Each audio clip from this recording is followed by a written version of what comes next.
Thank you, and welcome for being here. I appreciate being able to speak to you. I've been working for Pepper Maintenance now for right at 20 years.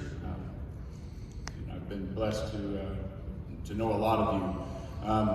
Pepper Maintenance is a reliability company, and I'm not used to standing behind a mic. I'd rather walk around.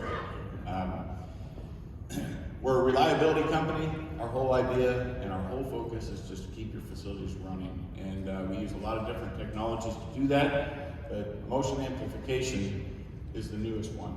And motion amplification is a pretty powerful tool. And I'm not going to read all this, but understand that motion amplification can take, if you took your phone, every pixel, everybody understands pixels, every pixel can be a measurement point.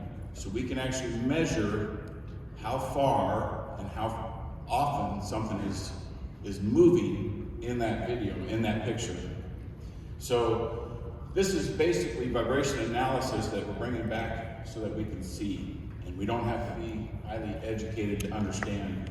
And I'm just going to show some videos to try and give you that picture. So in this video, and I don't have it running yet, but the one on the left is what you would see if you're standing there. It is actually a video.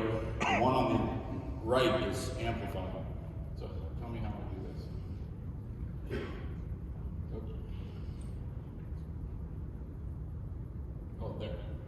So this is a little bit small probably, but that right foot where the arrow is, you see that movement? So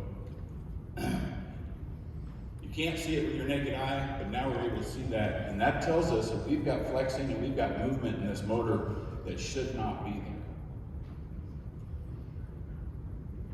This is just another picture, another image.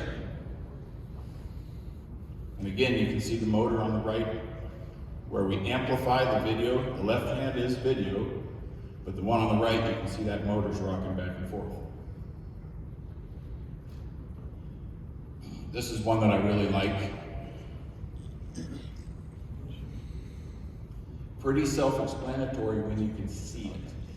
The way that we see this being used, and the way that we use it quite a bit, is in new construction. This was a new construction, new install.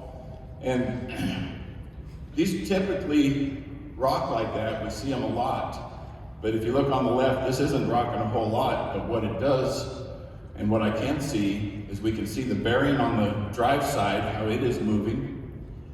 But when we go to the other side, it's not. And I think it should be there.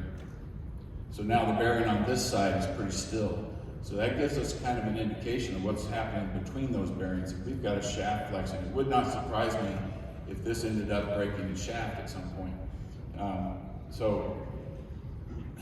Motion amplification is one of those things we see it being used for new installs. We also see it for those chronic problems, those pieces of equipment that you have not ever figured out why it keeps failing, why it keeps breaking. And what we're trying to do is find these failures back before the failure begins. So come see us, top of the escalator, just off to the left, and we can explain more about what we do. Thank you.